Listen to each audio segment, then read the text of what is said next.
Well, I actually think that architects are very necessary. I think the notion that one just lets anyone make architecture and then it's good is not true.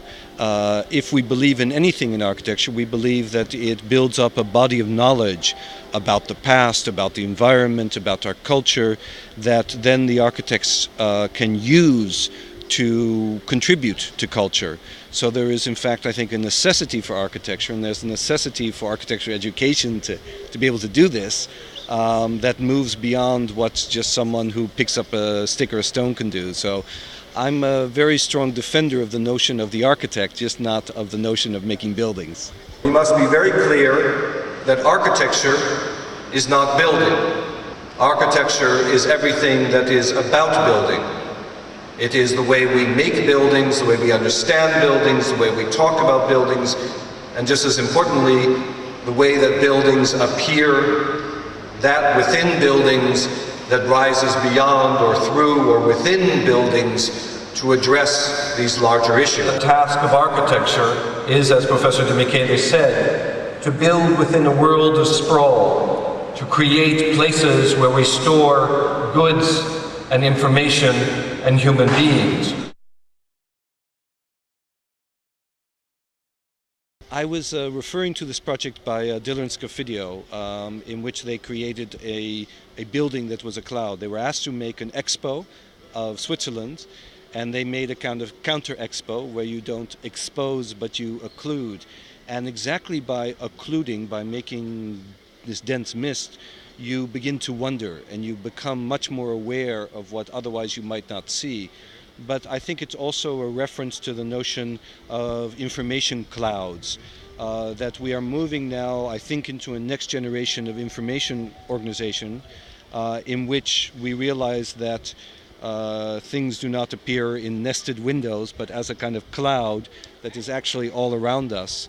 And it's our question how we can grab hold of it, get pieces of it, and in so doing actually reshape that cloud of information all around us. And to me, that's a little bit how we can also work with, I think, the urban environment. It's not so much of cutting avenues through it or making new blocks. It's realizing that it is a cloud of material that we have to find our way through and perhaps rearrange.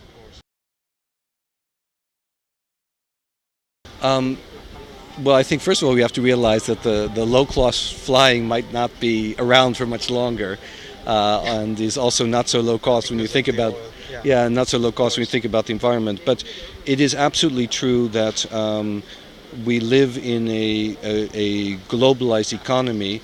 What's interesting is that's especially true at the high end and the low end. At the high end, people like us can communicate instantly, travel all around the world.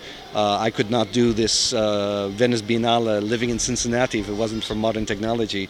But of course it's also true on the low end, where that the same economic forces that make that possible make it impossible for people to survive in one place and therefore cause mass migration and homelessness.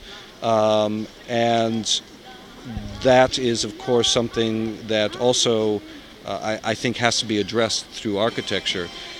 So I don't think that one can say it is wholly bad or wholly good. It is both. The question is, how can we use that technology? How can we make it available? How could we find a way through architecture of helping to make a better urban environment using it? And that to me is still an open question. I don't have any answers to it yet. We must realize that buildings are but small little details in the background, in the empire of signs that tell us where to go and what to buy. We must realize that we are at nowhere and everywhere at the same time. I think that it has forgotten to use language and speaks too much in formulas, which is to say both the codes of building codes, the codes of computers, and the codes of technological solutions. I again don't think that architecture is a technological problem. Building is a technological problem. Architecture, I think, is a cultural issue. And so architecture must remember that it is part of a culture.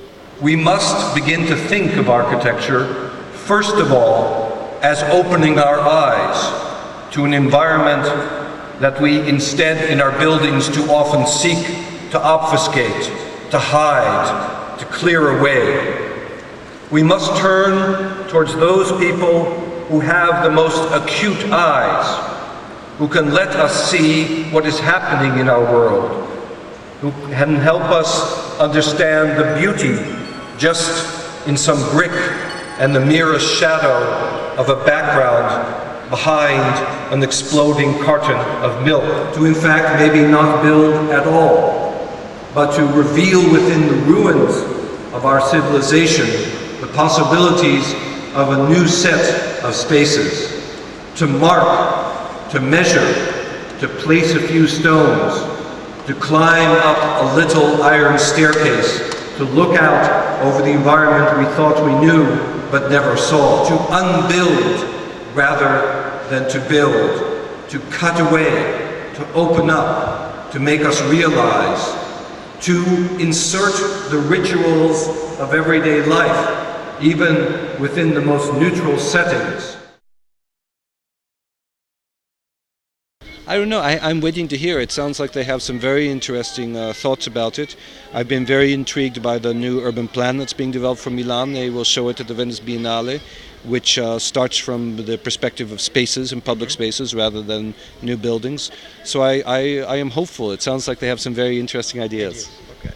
Good. Thank you very much. Thank you. Thank you very much.